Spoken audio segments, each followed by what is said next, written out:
उसने अयोध्या की सारी सेना को पराजित कर दिया। क्या? अयोध्या की सारी सेना को पराजित कर दिया। अयोध्या की सेना को? केवल सेना को ही नहीं, वरन उनके सारे योद्धाओं को भी परास्त कर दिया। माताजी, भरत, सुग्रीव, लक्ष्मण, शत्रुघ्न, सबको भैया ने परास्त कर दिया। भरत, लक्ष्मण, इन सब के साथ तुमने युद्ध किया? क्यों? कैसे? छोड़िए ना इस बात को। एक छोटी सी लड़ाई थी, समाप्त हो गई। देखिए ना, हम आपके लिए कितने सारे कमल पुष्प लाए हैं, आपकी पूजा के लिए।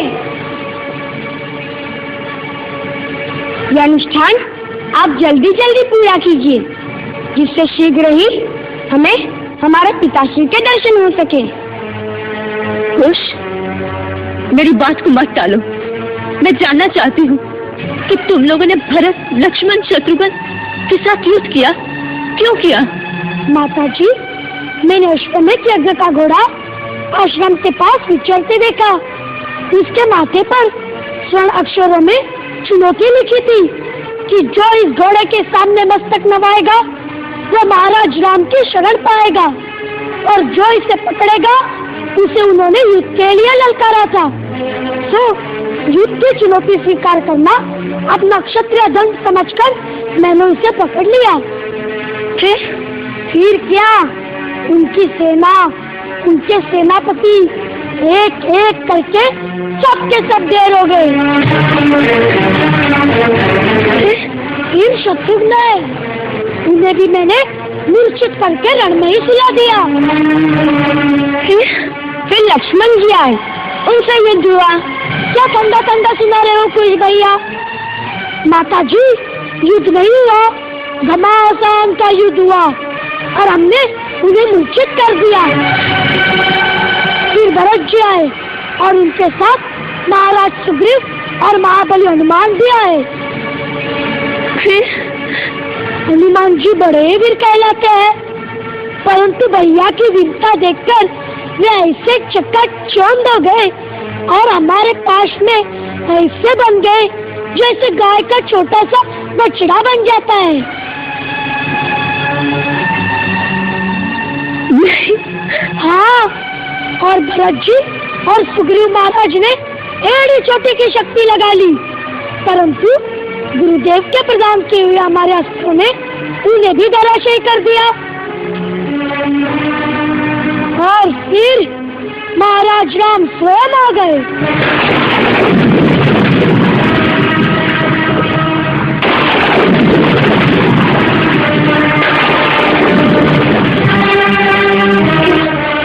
महाराज राम स्वयं वहाँ आए थे?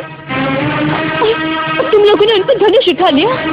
नहीं, हम तो धनुष उठाए तैयार थे, परंतु वे ही युद्ध से आनाकानी कर रहे थे। हमसे कहने लगे कि तुम दोनों को देखकर तुम पर बाण चलाने की इच्छा नहीं होती, तुम्हें प्यार करने की इच्छा होती है।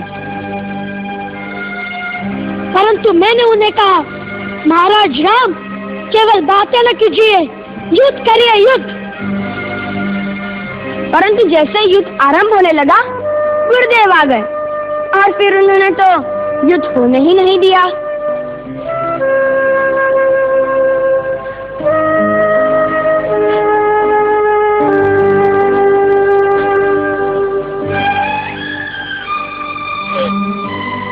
प्रभु का कोटि-कोटि धन्यवाद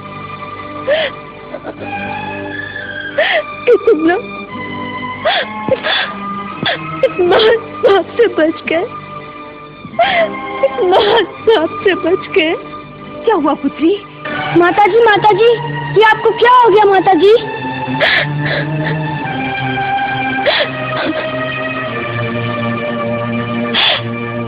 तुमने आज वो किया जो तुम्हें नहीं करना चाहिए था, इसका तो प्रायश्चित भी कठिन है।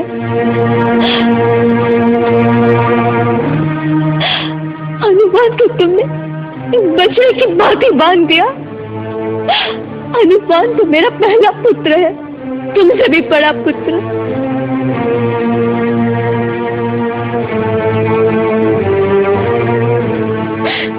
भरत, लक्ष्मण, शत्रुघ्न, ये भी मेरे पुत्र ही है। तुम उन पर प्रहार करोगे तो मेरी क्या दशा होगी?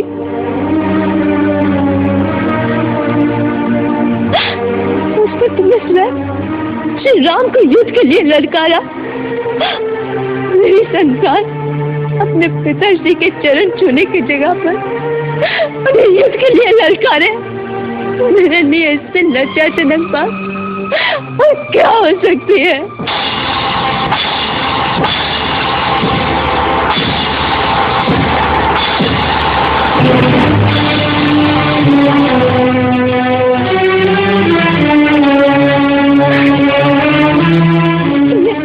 बाद उन पर चिढ़ा दिया होता तो उसके पश्चाताप में मेरे लिए अपने प्राण देने के अतिरिक्त और कोई मार्ग नहीं रह जाता, और कोई मार्ग नहीं रह जाता।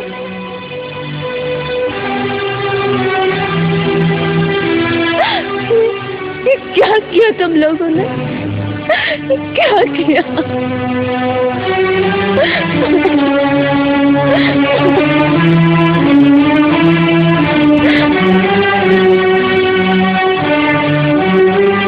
क्या कह रही है माता जी?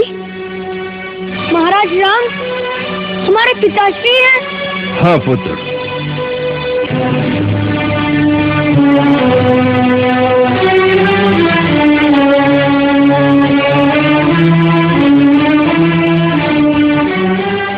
देवी सीता सत्य कह रही है, महाराज राम ही तुम्हारे पिता हैं।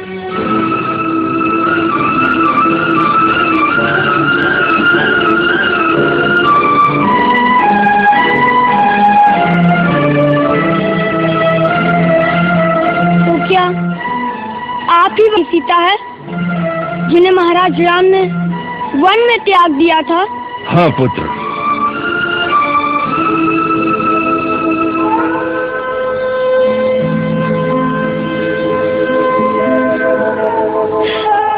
मुझसे अधिक भाग्यवान और कौन होगा कि मैं उनकी पत्नी हूँ जिनकी तीनों लोकों में पूजा होती है।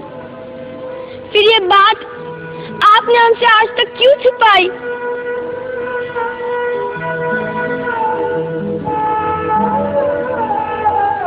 हर बात के प्रकट होने का उचित समय होता है। इससे पहले ये बात प्रकट हो जाती तो तुम्हारी माता के लिए कहीं भी सुख सुविधा से रहना असंभव हो जाता।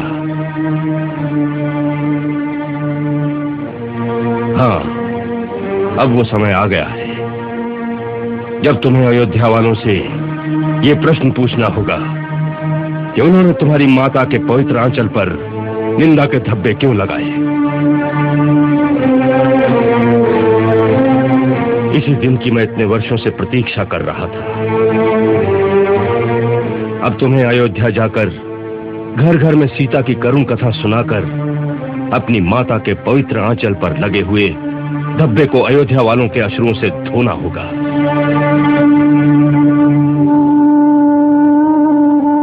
उनके मन पर लगे हुए मैल को मिटाकर उनके हृदयों में महारानी सीता का सिंहासन फिर से स्थापित करना होगा।